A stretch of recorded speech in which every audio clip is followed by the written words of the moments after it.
Hey, Shalom, all praises unto Yahweh Shemi Shai, double honors to the apostles of great millstone, and honors your brothers to be pushing this truth and sincerity throughout the four corners of the earth.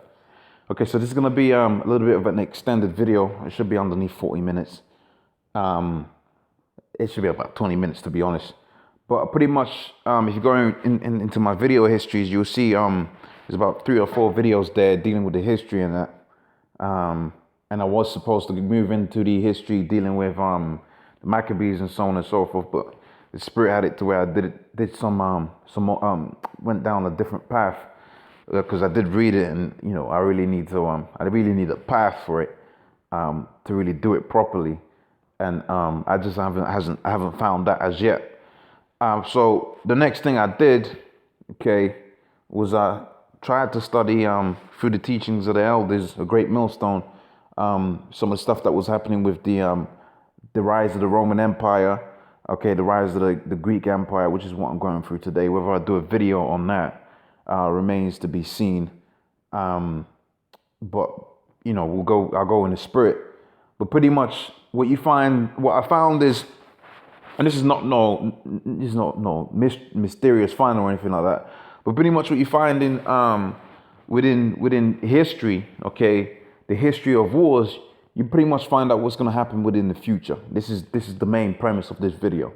Okay, so I'm studying, in the midst of studying, the Roman Empire and all of that, and pretty much when you go into the Punic Wars, I don't know too much about it, but I've got to this page here, and I thought I'll do a video on it because, well, the regional conflicts that started the Punic Wars, which is what I'm going to read excerpt out of this, is a lot of it's very reminiscent of what's happening out here with these regional conflicts, where at any time you can have World War III pop off. Okay, so what we know from history, or what people say is, when you study history, pretty much you can predict the future. Okay, now we already know through the scriptures that the Most High is going to have this battle happen, where it's going to happen, etc., etc. But let's just go through the history and see how regional conflicts turn into all-out how they turn into massive conflicts. Okay, you got it to where these Punic Wars, they want no lonesome things. Okay, these were large superpowers, not necessarily the biggest superpowers on the scene at the time. Rome was still in its rise. You had the Greeks. This was the transition between this was you got it to where around about 300 BC, you had Alexander on the scene. Rome is rising up to power, and this was the statement, pretty much the statement that put Rome on the map. Okay, in the advent of them winning the Punic Wars. Okay, like I said, I don't know too much about it, but certainly what we could do is we could read this regional conflict, see the implications of it. Okay, and then how that transpires to our modern day times, and how pretty much these regional conflicts for resources, for wealth, okay, for territorial superiority, lead to all-out wars. And that's what you're seeing right now. You're seeing regional conflicts out here within all over the world. Okay, you got it to where you got regional. It says here, this article here says what? Let's close that off. It says 6 of the world's most worrisome disputed territories. Okay, and this is on Nat Geo, National Geographic.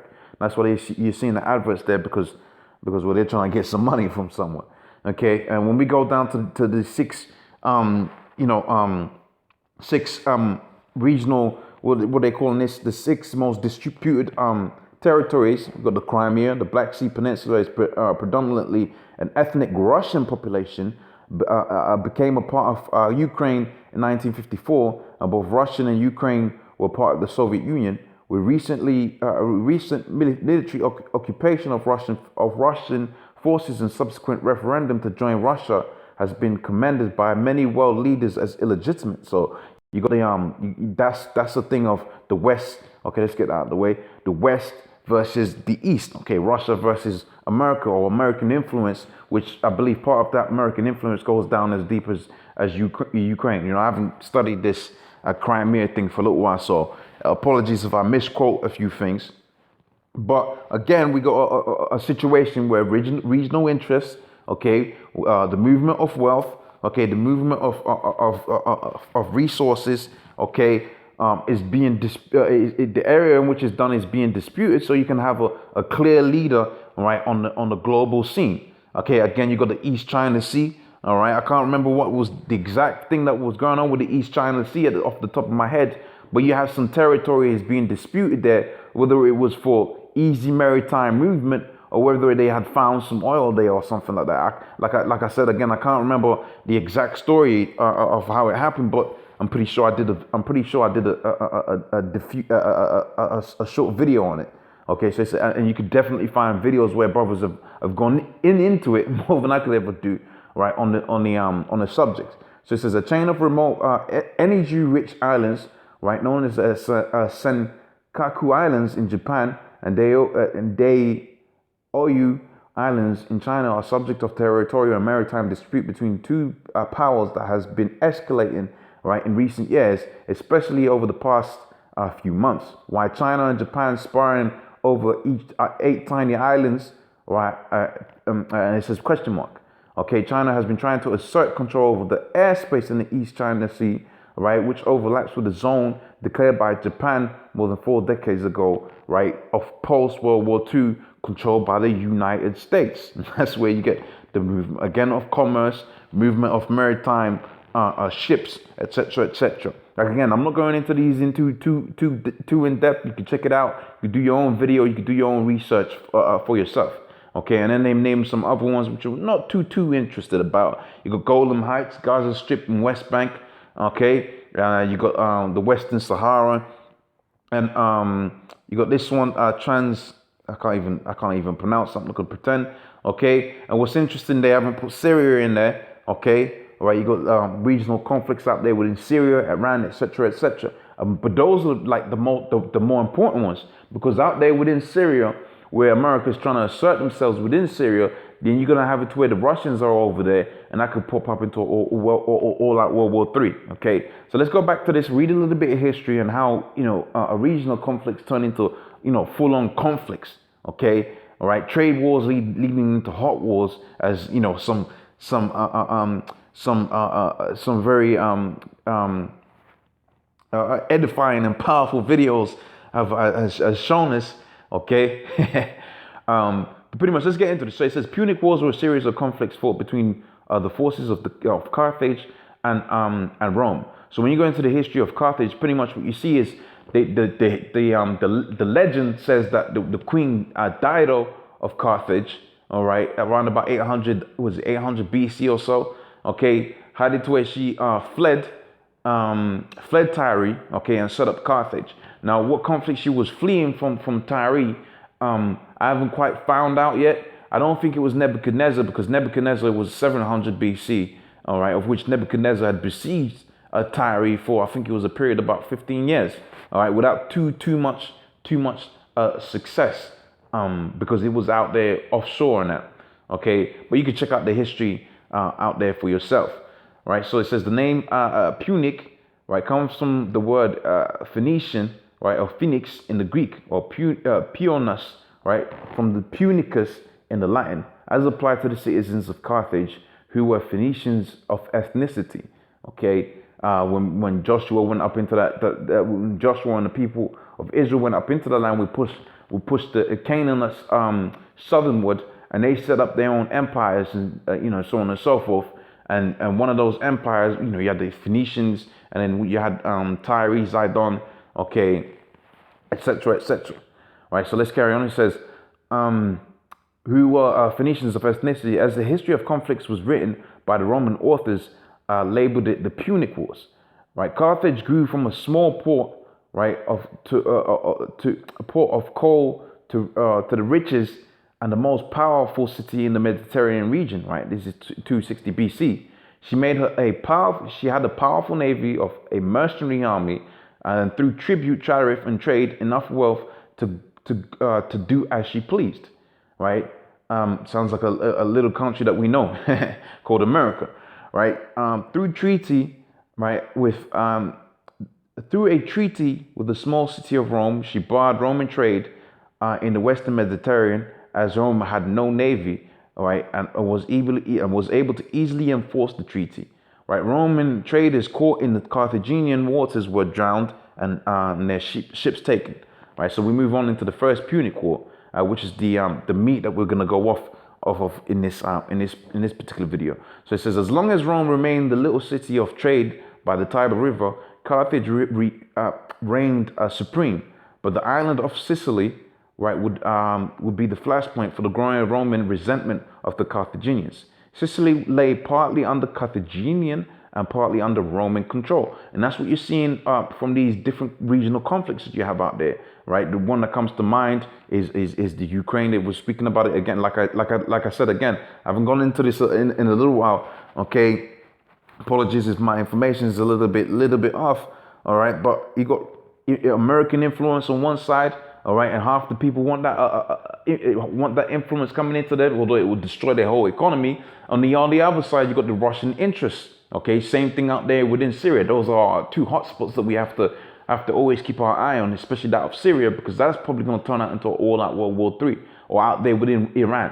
Okay, with the thing with Iran, they got vast oil reserves. Okay, and they remain untouched. And another theory that goes into it is that you don't have it to where you have a all-out World Bank within Iran. Okay, so you got all types of different interests that America has within those regions, and that's causing tensions between Russia and America. And we know Russia and America is going to be the two superpowers that's going to go head to head to fulfill what it said within the scripture, war, in other words, World War III. Okay, so let's carry on within this little piece of history, and then we go into these different articles and ultimately into the scriptures. Okay, so it says here, Sicily lay partly underneath Carthaginian and partly under Roman control. Now, you don't have to have it to where you got a situation where it's partly under these, two superpowers, if you will. You can have it to where something is wanted within that region, but it's controlled by another people. That's going to cause conflict. Okay, when Hero II of Syracuse fought against maritime Messina, of which those both cities were in Sicily, right? The Maritimes asked first Carthage and then Rome for help. The Carthaginians already agreed to help and felt betrayed by the maritime appeal to Rome. They changed sides, sending forces to Hero II, and the Romans fought for the maritime of Messina and 264. And then Rome and Carthage declared war on each other over the control of Sicily. Okay, so we go into the map. You got an offshoot. Okay, right. If you go northward, you're gonna find yourself in Tunisia, which is the modern day for a name for Carthage. Okay, and you got it to where you got that little region there. That's where the conflict is. Now you got here north or more south of Italy, you got Massana, which is what we was reading in the history, and over here you got Syracuse, which is the other word we was reading within the history, and that's the two sides that initiated the original conflict, and now you got it to where they're gonna step in, that being Rome and Carthage to go off all out war. Okay, and the interest there was Sicily. Okay, because you have all of these maritime ports, right? Strategic placement of ports where you can have it to where ships is going to go wherever. Okay, controlling this region was going to be very advantageous to whoever had control over it. Okay, that's why you had it to where it said here that Rome was barred from doing certain things within this region, because that's where the trade was happening. That's where it was popping, man. That's where it was hot. Okay, but now you're seeing it to where we move down into the modern day times. It's popping up. It's popping up within certain areas. Now you go to where America's got control of all of these these different countries by way of the petrol dollar, etc., etc., etc. Okay, but these few countries like Iran, okay, Syria, are not underneath the ultimate rule of the American government, and that's going to lead out to an all-out World War III, man. Okay, that's going to lead out to an all-out World War III. Now let's read a little bit like this of this article and see what it says. So it says World War III is coming. This was posted Friday the 10th March 2017. Someone might have did a video on it.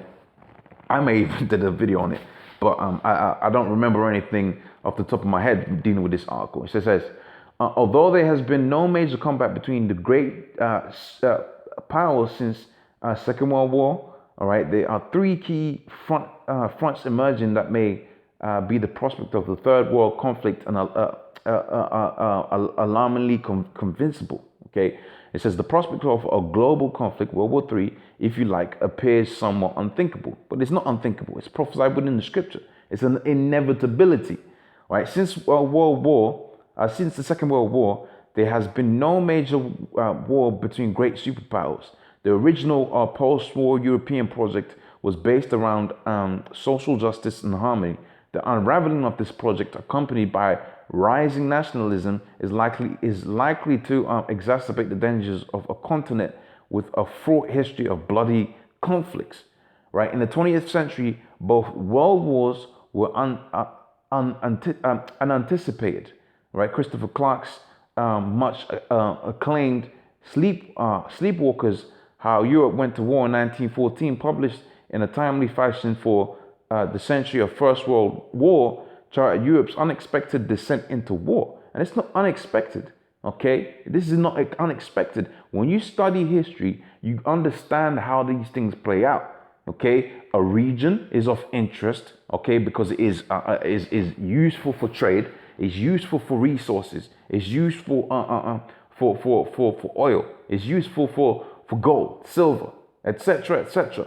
All of these different things that all of these different countries want. And then you got it to where you got two opposing sides, as the scripture says, if two houses be divided up against itself, how shall it stand? Russia and America, they're both Edomite houses, but they have different ideologies. Now we all know ultimately that this is the elites are pushing for these different ideologies so they can have a controlled World War III in order to establish their so-called new world order. Okay, what they want is a controlled World War III, but the Most High is going to have to where this thing is just going to blow out of control, man. Okay, the Lord of hosts, he's the one that's going to muster off up the host of battle, man. Okay, so it says, the scripture talks about how the wicked is going to be caught in their own craftiness. All right, so it says, charted Europe's. So we read that. All right, so the First World War had been preceded by a prelude of serenity. Okay, the long 19th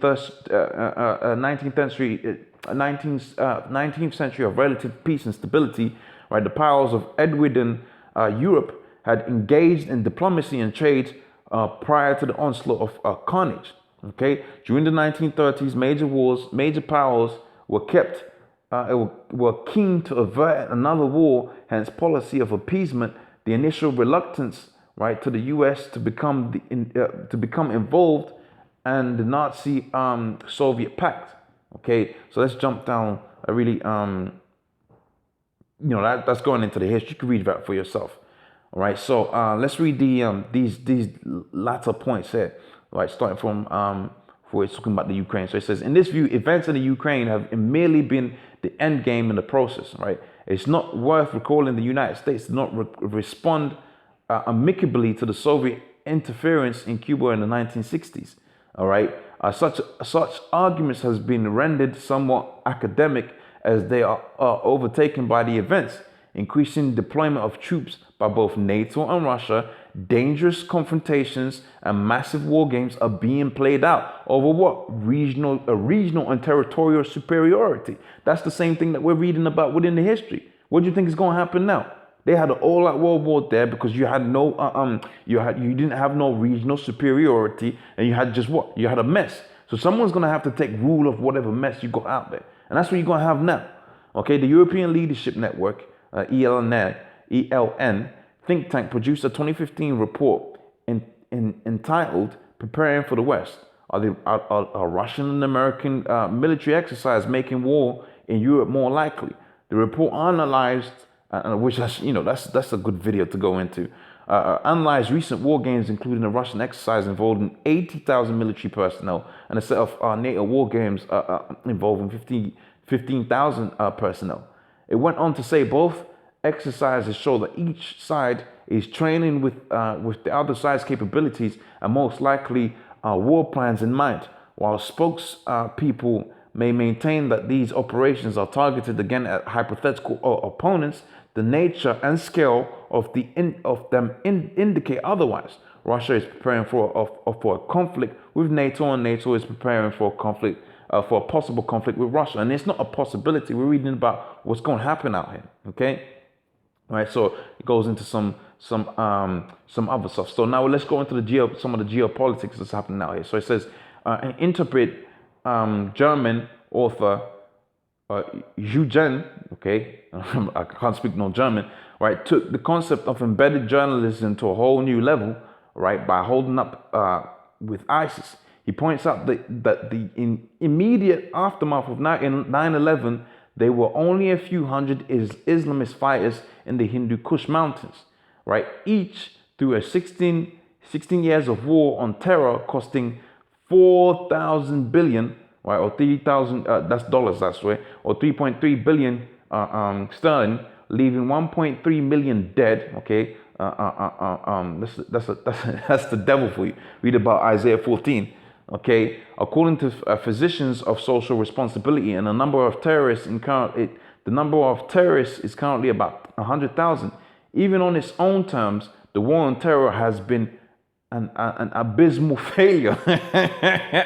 But it hasn't been an abysmal failure if you knew what the end goal was. The end goal was to get them troops out there, okay, into those regions that didn't have control over. Okay, they got regional troops out there now in Iraq, and they got control of opium and oil. I believe they got oil out there within Iraq. They got control of that now, okay. And now they were trying to do the same thing on Iran, Syria, okay, the Ukraine.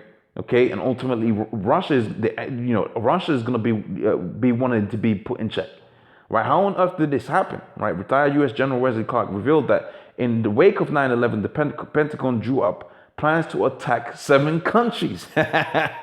Okay, these plans were, that might be the title of the video. Okay, Pentagon's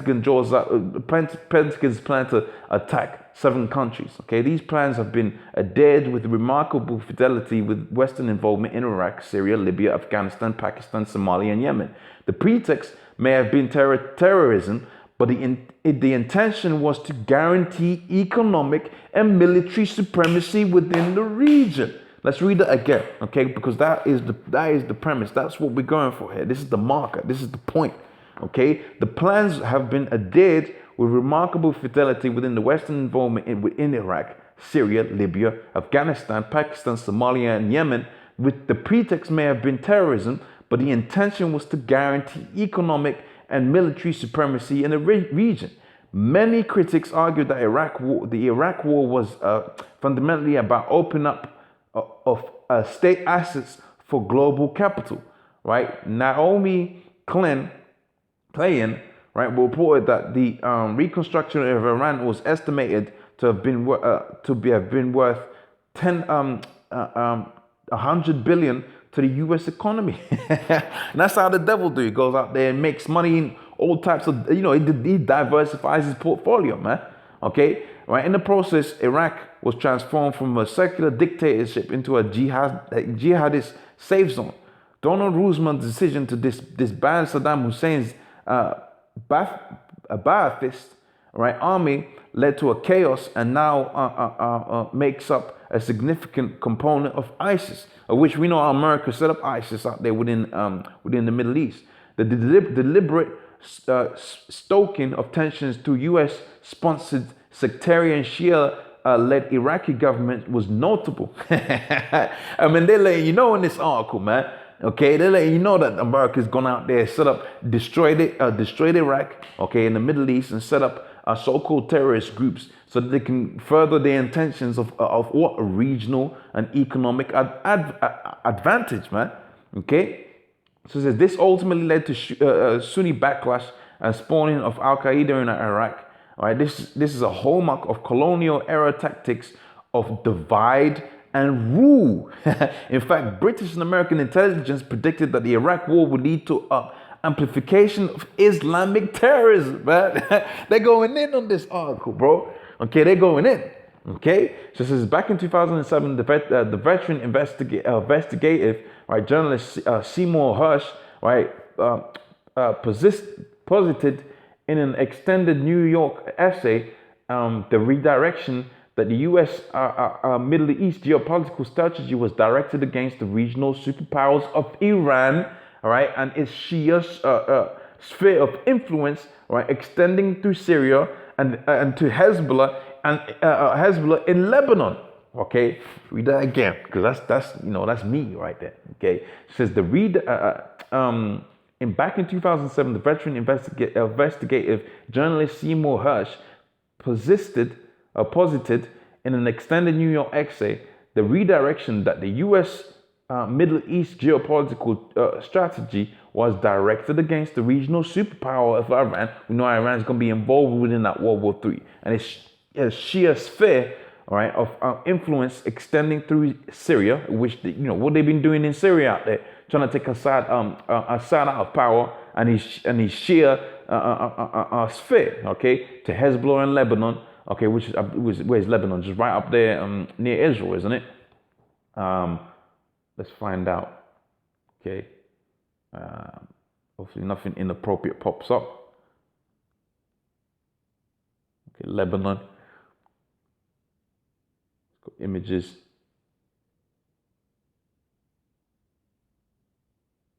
Okay, so now you get an idea of what we're talking about here. So you got Israel right there to the south.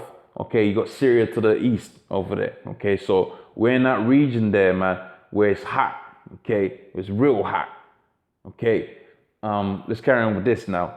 I'm gonna just read a little bit of it. All right, I heard. So it goes on a little bit. So it says Hirsch has since elaborated in a series of controversial London reviews of book essays that the overthrow of Bashar al-Assad would have severed this sheer sphere following the destruction of Iraq. This sphere remained the only obstacle to U.S. full spectrum dominance on the world's largest oil fields, man. Shit, man. And you know what? I just stumbled on this article, but that's the spirit, because the spirit wanted these things coming up, man. Okay? So it says the Syrian war has seen allies Saudi Arabia, Qatar, and Turkey arming and funding radical jihadist groups such as the Al Nusra Fronts. Former Vice President Joe Biden, renowned for bloopers, frankly admitted as much to the Harvard audience, right? The WikiLeaks disclosure of Hillary Clinton's emails revealed that she too was aware of Saudi and Qatari government arming ISIS, right? And the real politic, right? The ends apparently justify the means. And what's the ends, right? To dominate for U.S. Full spectrum dominance of the world's largest oil fields. And just like how we're reading in the history out here, okay? Just like how we're reading within the history out here, okay? Regional dominance, okay? Leading out there to the all-out World War IIIs. And we're going to read about that within the prophecies in a second, okay? So, is there anything else? I mean, there's bound to be a lot more in there that's meaty, okay? There's bound to be a lot more in there that's meaty, okay? So I advocate any brothers out there that want to use this article. It's right there. World War III is coming, the independent. So let's go into the scriptures now in an effort to try keep this video right in a reasonable time. Right, Isaiah the 13th chapter on the 4th verse, it says, "The noise of a multitude in the mountains, like as of a great noise, a tumultuous people, a tumultuous noise of kingdoms and nations gathered together. The Lord of hosts mustereth up the host of battle." Okay, they come from afar. So these are these things that we're seeing here. Okay, so going back even before these regional conflicts, the Most High was summoning up different people to war, and the same thing is happening now. Okay, 6th verse, "Howl ye, for the day of the Lord is at hand, it shall come as a destruction from the Almighty." Let's go to Joel the 3rd chapter. "Behold, in those days and in that time I shall bring again the captivity of Judah and Jerusalem, right? And I will also gather all nations and I'll bring them down into the valley of Jehoshaphat, and I'll plead with my people there for my people, for my heritage, Israel, whom they have scattered amongst the nations and parted my land." All right, and they've cast lots upon my people. Okay, and, you seen the captivity that we gone through. Okay, cast lots on my people. They've given a boy for an harlot, sold a girl for wine, that they might drink. Okay, so as the Most High is removing us from this state of being in captivity, He's gonna be putting hell upon these nations. See, the hell is like an energy, man. It needs to exist within the world. It needs to exist within the universe. And the Most High is just going to simply take it away from us, the captivity, away from the Negroes, Hispanics, Native Americans. And don't you Edomites lie like we're not in captivity underneath you, man. Okay? We're the scum of the earth right now. So the Most High is going to take that position of being a scum and He's going to put it upon you. Read about the book of Isaiah, the 14th chapter, how Lucifer is fallen, of which you Edomites, you qualify for that because you're the light bearer right now, man. Okay? All right, so it says here, yea, you have, so that's pretty much it, okay? So hopefully, man, that was of edification. Apologies for the areas that I fall short in. If you got questions that I can't answer, that I can answer, leave them on the comment board. If I can't answer them, I'll ask. There's brothers that are real deep into this geopolitics, and I could definitely ask them, and you definitely have the answer to whatever your question may be. So I'm gonna say, oh, praise unto Yahweh Bashim Shai. Double honors to the apostles, a great millstone for showing us this truth, right? Showing us the way of being a man, the way of being a man of the Lord within these end times. Honestly, brothers that be pushing this truth, right? Co-fighting, right? The battle of putting this word out. And Lord's will, I'll see you on the next one. Shalom.